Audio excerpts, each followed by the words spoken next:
നിനക്ക് എന്തു ചെയ്യാൻ കഴിയില്ല എന്ന് നിനക്ക് തോന്നുന്നുവോ അത് തന്നെ നീ ചെയ്യണം.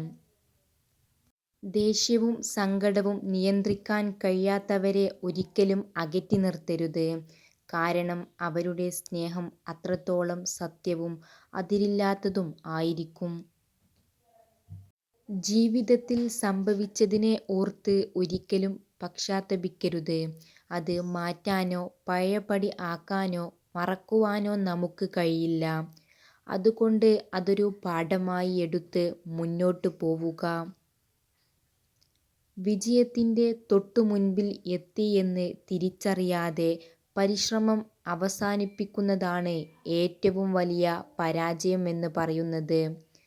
ആരിലും കൂടുതൽ വിശ്വാസം അർപ്പിക്കാതെ ഒറ്റയ്ക്കാണ് എന്ന വിശ്വാസത്തിൽ ജീവിക്കുക. നമ്മൾ സ്നേഹിക്കുന്നവരെ അല്ല, നമ്മളെ സ്നേഹിക്കുന്നവരെ മനസ്സിലാക്കുക. ഏറ്റവും കൂടുതൽ നിറങ്ങളുള്ളത് മഴവില്ലിനാണെന്ന് പറയുകയാണെങ്കിൽ നിങ്ങൾക്ക് അത് തെറ്റി. ഏറ്റവും കൂടുതൽ നിറങ്ങളുള്ളത് മനുഷ്യ മനസ്സിനാണ്. സാഹചര്യങ്ങളുടെ ഇതനുസരിച്ച് ആളുകളുടെ നിറം മാറിക്കൊണ്ടിരിക്കും. നഷ്ടങ്ങളോടും ദുഃഖങ്ങളോടും എപ്പോഴും നന്ദിയുണ്ടാകണം. കാഴ്ചകളെ വലുതാക്കിയതിന്, മനുഷ്യരെ തിരിച്ചറിയാൻ സഹായിച്ചതിന്, ഒറ്റയ്ക്ക് നിൽക്കാൻ പഠിപ്പിച്ചതിന്. നമ്മുടെ ചിന്തകളാണ് നമ്മെ നയിക്കുന്നത്. വിജയമായ ജീവിതത്തിന് വസ്തുനിഷ്ഠമായ ചിന്തയാണ് വേണ്ടത്. നമ്മുടെ ചിന്തയും ഭാവനയുമാണ് നമ്മുടെ വഴികാട്ടി. സകലരെയും സംതൃപ്തിപ്പെടുത്തിക്കൊണ്ട് ഒരു ജീവിതം ആർക്കും സാധ്യമല്ല. എന്നാൽ നിങ്ങൾക്ക് സ്വയം സംതൃപ്തി നൽകുന്ന കാര്യങ്ങൾ ചെയ്ത് ജീവിക്കുക എന്നത് സാധ്യമായ ഒരു കാര്യവുമാണ്. വാക്കുകൾ കൊണ്ട് യുദ്ധം ആവാം, പക്ഷേ എതിരെ നിൽക്കുന്നവൻ്റെ കുറവുകൾ വിളിച്ചു പറഞ്ഞുകൊണ്ടാവരുത് എന്ന് മാത്രം. ഏറ്റവും വലിയ സൗഭാഗ്യം എന്തെന്നാൽ നിറഞ്ഞു കവിഞ്ഞ സൗന്ദര്യമോ സമ്പാദ്യമോ അല്ല, മനസ്സമാധാനം നിറഞ്ഞ ജീവിതമാണ്. ഒരു പുരുഷനെയും ഒരു പരിധിക്ക് സ്നേഹിക്കരുത്. കാരണം അവരുടെ ചെറിയ തെറ്റുകൾ പോലും നമ്മെ ഒരുപാട് വേദനിപ്പിച്ചേക്കാം.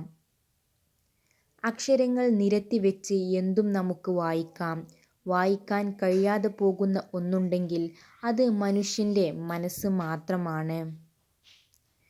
പ്രയാസങ്ങൾ ഹൃദയം തകർത്താലും പ്രതീക്ഷകൾ കൈവിടരുത്. ഏതൊരു ഇരുട്ടും തുളച്ച് ഒരു നാൾ പ്രകാശം നമ്മെ തേടി വരും, പ്രതീക്ഷിച്ചതിനും അപ്പുറത്തേക്ക്.